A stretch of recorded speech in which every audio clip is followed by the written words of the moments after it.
It starts the night before. You make the plan, set the alarm, tell yourself tomorrow is different, and you mean it.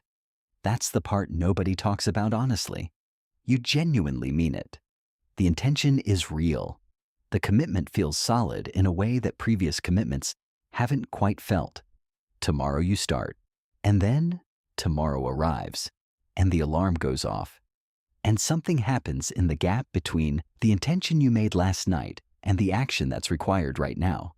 Something that no amount of planning or deciding or meaning it seem to be able to close.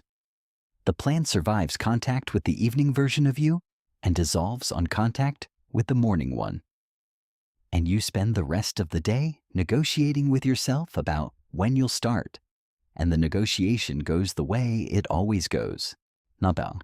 And by the time you go to sleep, the cycle is already set up to repeat. If that loop is familiar, not as an occasional failure, but as a recurring pattern that has followed you across different goals, different seasons, different versions of the plan, then the problem is not what you think it is. It is not a commitment problem. It is not a character problem. And it is definitely not a motivation problem, which is fortunate, because motivation is the most unreliable variable in the entire equation, and building anything on top of it is exactly as stable as it sounds. What actually produces consistent, durable, motivation-independent behavior is a different mechanism entirely, one that most content about discipline never accurately describes. And once you understand it, the nightly planning ritual and the morning failure stop being a mystery. Here's what's actually going on, and what actually works instead. Why motivation was never the answer. The most persistent myth in the entire conversation about discipline is that the people who have it are more motivated than the people who don't. That somewhere out there are individuals who wake up reliably feeling like doing the hard thing, who experience a consistent internal pull toward effort that the rest of us simply lack and need to somehow manufacture. That is not what the research shows, and it is not what the people who appear most disciplined will tell you if you ask them honestly. What they will tell you is that they don't rely on feeling like it. Not because they've transcended the need to feel like it, but because they long ago stopped treating that feeling as a prerequisite for action. The feeling is irrelevant to the question of whether the thing gets done. And building a system around an irrelevant variable produces exactly the results you'd expect. Motivation is a mood. Moods are state-dependent, context-sensitive, biologically variable, and completely indifferent to your schedule. On the days when circumstances align, when you've slept well, when nothing is pressing, when the emotional weather is cooperative, motivation shows up and the hard thing feels almost easy. On the days when circumstances don't align, which is most days eventually, motivation is absent. And if the action was contingent on its presence, the action doesn't happen. Discipline is not motivation that never wavers. Discipline is a behavioral system that produces consistent action regardless of whether motivation is present. The two things are not versions of the same thing. They are completely different mechanisms, and conflating them is the error that keeps people redesigning the same failing system with slightly different aesthetics each time. If this reframe is landing at a level the usual conversation about discipline doesn't reach, hit the like button. Because what we're building toward is specific enough to change what you actually do tomorrow morning, not just how you think about it.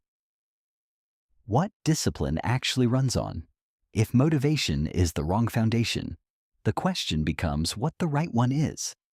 And the answer is one that almost every serious researcher in behavioral psychology, on habit formation, and self-regulation converges on, even though it rarely makes it into the popular conversation in precise enough terms to be useful. Discipline runs on identity, not on goals, not on habits exactly. On the prior question of who you understand yourself to be. Here's the mechanism. Every behavioral decision, including the ones that feel automatic, including the ones made at 6 in the morning before the conscious mind is fully engaged, is filtered through an identity question that the brain asks and answers faster than deliberate thought can intervene. Is this what someone like me does? The answer to that question, not the strength of the intention or the clarity of the goal, is what determines the behavior. This is why people who exercise consistently don't think of themselves as people who are trying to exercise consistently. They think of themselves as people who exercise. The behavior is an expression of identity rather than an effort against resistance. And behavior that expresses who you are requires categorically less willpower than behavior that contradicts who you currently believe yourself to be. The implication of this is significant and almost entirely ignored in conventional discipline advice. Building discipline is not primarily a behavioral project. It is an identity project. The behavioral changes are downstream. The upstream work is the slow, deliberate reconstruction of how you see yourself in the specific domain where discipline is required. From someone who is trying to do the thing to someone who is the kind of person who does the thing. That shift sounds subtle. It is not subtle. It changes what requires effort and what feels automatic. It changes what your default behavior is on the days when nothing is working and no one is watching. It changes the entire cost structure of consistent action, the villain hiding in plain sight. There's a reason this understanding of discipline is not more widely circulated. And it's worth naming directly, because it explains why so much of what gets sold as discipline advice is structured the way it is. The productivity industry, the systems, the planners, the apps, the frameworks, the challenges, is built around the premise that your discipline problem is a behavioral problem, that the right external structure, applied consistently enough, will produce the consistent action you're after, and that premise keeps the solutions coming, because behavioral structures are visible, purchasable, and easy to iterate. A new system every quarter, a new challenge every January, a new version of the same fundamental approach, each one promising to finally be the one that sticks. What doesn't get sold because it cannot be packaged and it takes longer than a quarter to produce is the identity work. The slower, less visible, entirely internal process of genuinely reconceiving who you are in relation to the domain where discipline is required. That process is not monetizable in the same way.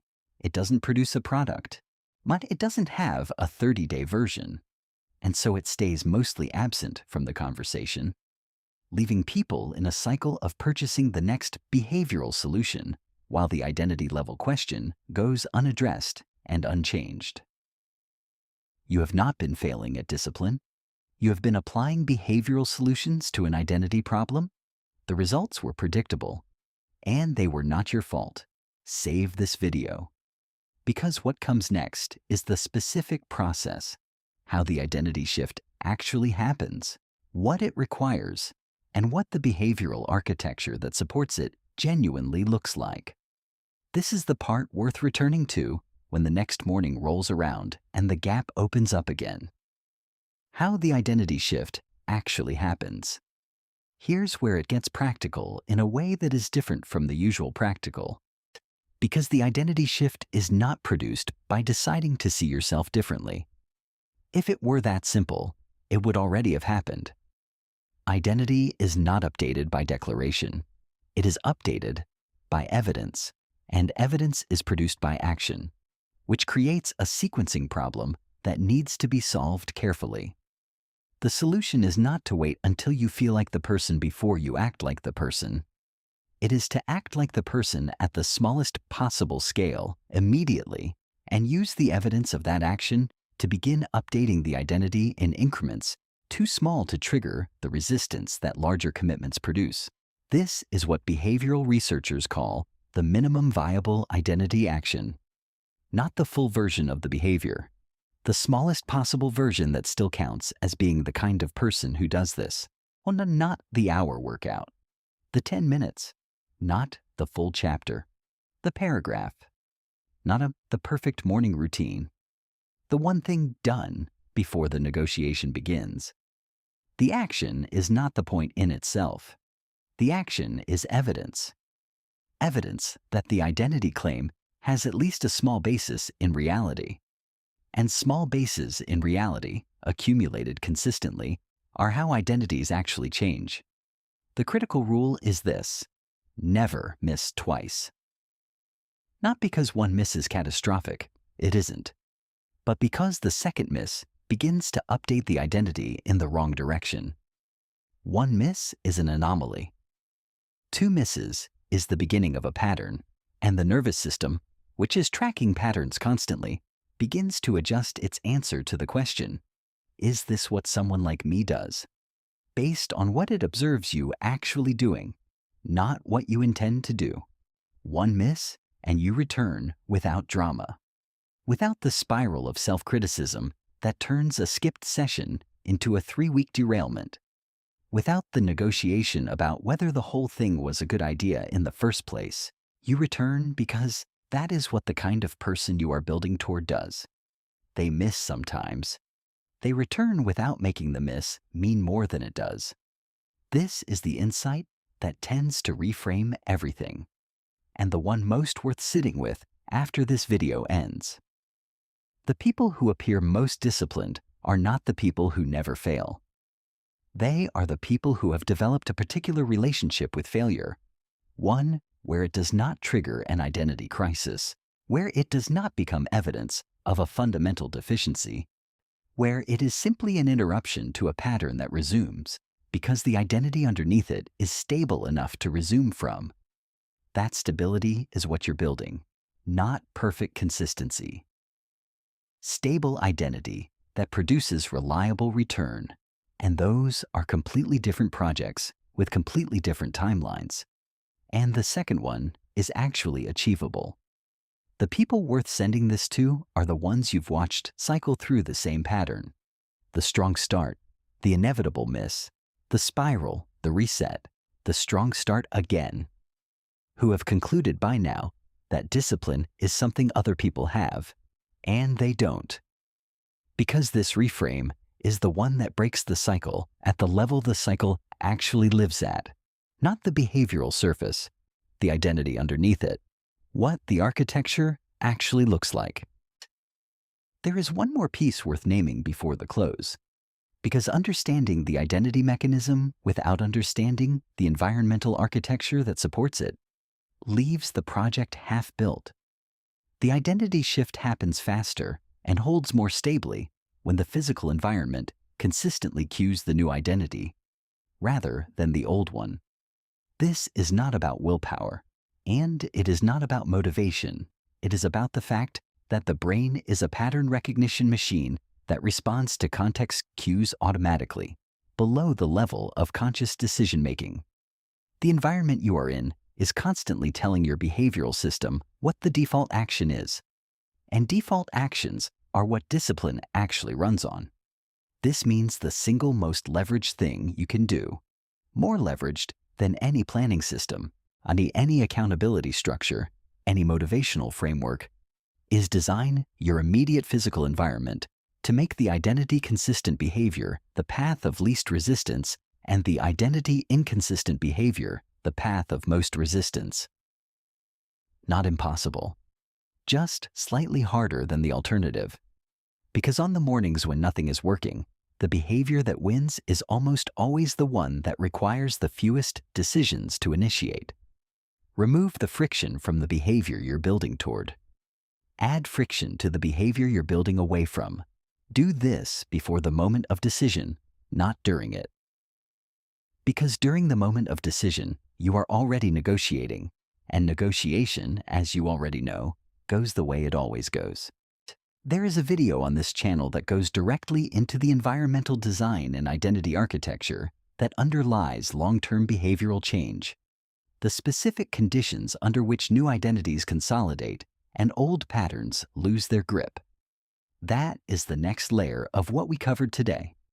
And if today reframed the discipline problem in a way that finally locates it correctly, that follow-through is where the practical application lives. If the pattern of intention and collapse has been affecting your life in significant ways, your health, your work, your sense of what you're capable of, Please know that this is a real and well understood dynamic, and that speaking to a professional about the patterns underneath it is always a valid and worthwhile step.